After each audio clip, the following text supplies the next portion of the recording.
Thank you, Mr. Chairman and Board, for having me. The revenue projections in Amherst County, a few things to note. We've had minimal growth in real estate tax revenues. Primarily that's because Amherst, unlike some other localities, we reassess every 6 years. 2020 was the last one.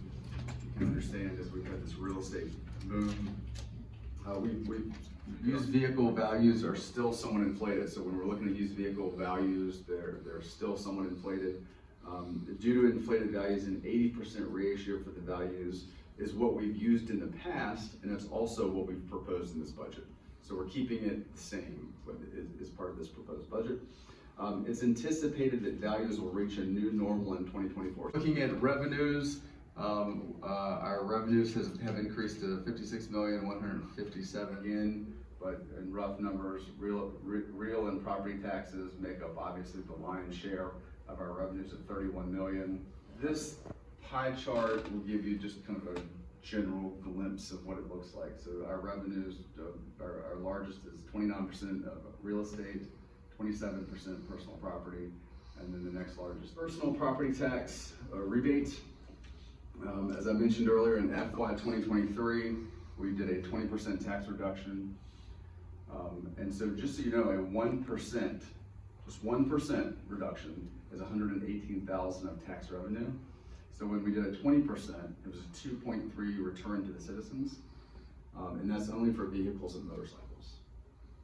So when we look forward and we look at this 2024 budget, factoring in a 3% growth rate, as I mentioned earlier, 20% reduction in value. So we're asking you to give that same reduction back to the citizens, and holding that.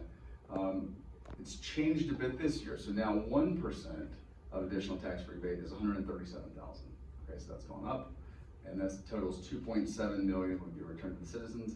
Again, that's only to include a market study adjustment for staff. We're asking you to take the market study that was complete and change it. When we did comparisons of other localities, this compares 4 regional studies that were completed, approximately 15 counties, generally of similar size to Amherst. We weren't comparing Fairfax County or counties that were irrelevant to us. This does change. We work a 37.5-hour work week. It changes it from a 37.5 to a 40.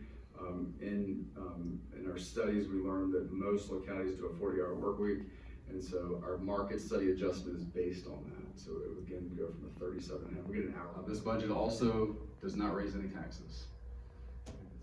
Showing both the revenues at $56,157,000, and then our expenses at $55,992, with an excess of $165,000.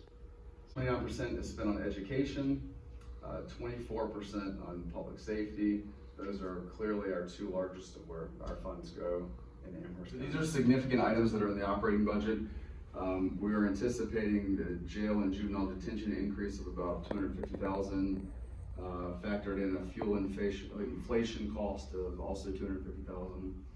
Health insurance is increasing. Our numbers were significantly higher. Implementing the market study of $924,000, a 7% COLA for our employees, and education support. That's a request that we anticipate. 2022 we had a 17% employee turnover rate here for employees in the county.